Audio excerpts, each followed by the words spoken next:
से शहर में रहने वाले शर्मा परिवार की नई बहू सुमन घर में कदम रखती है।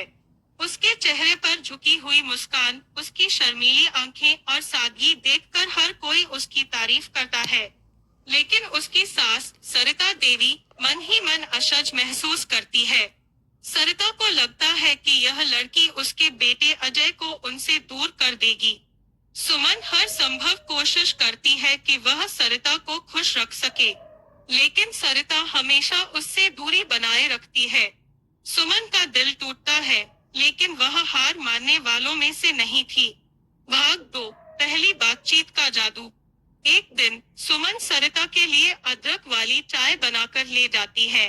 सरिता उसे देखकर भले ही मुस्कुराती नहीं, लेकिन चाय का स्वाद उन्हें कुछ पलों के लिए अतीत में ले जाता है। यह वही स्वाद था जो उनके पति के समय का हुआ करता था। सरिता पहली बार सुमन को देखती है और सोचती है कि शायद इस लड़की के पास वह हुनर है जो इस परिवार को जोड़ सकता है। धीरे धीरे सुमन और सरिता के बीच संवाद बढ़ता है। सुमन अपने छोटे छोटे प्रयासों से सरिता का दिल जीतने की कोशिश करती रहती है। सरिता की सख्त बाहरी परत के नीचे छुपे उसके कोमल दिल को सुमन समझ चुकी थी। भाग 3, रोमांस की शुरुआत। एक दिन सुमन सरिता के पुराने फोटो एल्बम देखती है। उसमें सरिता और उनके पति की एक तस्वीर होती है, जिसमें दोनों मुस्कुरा रहे होते हैं। सुमन ने सरिता से पूछा, मां जी, आप कितनी खूबसूरत लग रही है। क्या मैं जान सकती हूँ कि उस दिन की कहानी क्या थी?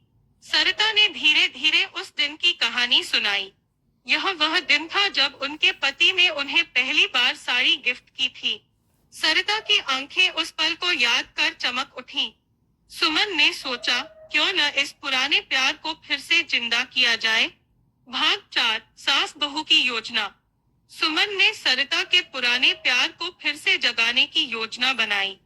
उसने अजय और सरिता के पति को सरप्राइज डिनर पर बुलाने की तैयारी की। सरिता को इस बारे में कुछ नहीं पता था। जब सरिता ने अपने पति को वही पुरानी साड़ी पकड़े देखा, तो उनकी आंखों में आंसू आ गए।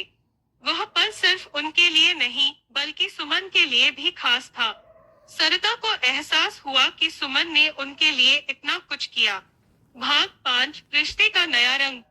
इस घटना के बाद सरिता और सुमन के बीच एक अनोखा रिश्ता पनपने लगा। वे एक दूसरे के लिए दोस्त बन गईं।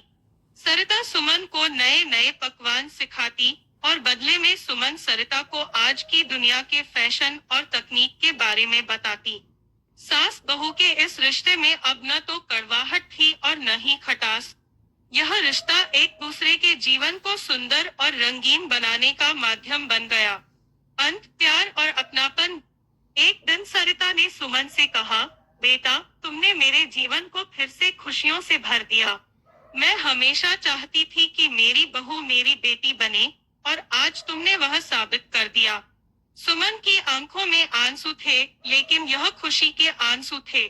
उन्होंने सरिता के गले लगकर कहा, मां जी, आप तो हमेशा मेरी मां जैसी ही थी। बस मैंने आपको समझने में थोड़ा समय लगा दिया। यह कहानी सास बहू के उस रिश्ते को दर्शाती है जिसमें प्यार और अपनापन हो, न कि खटास और कड़वाहट।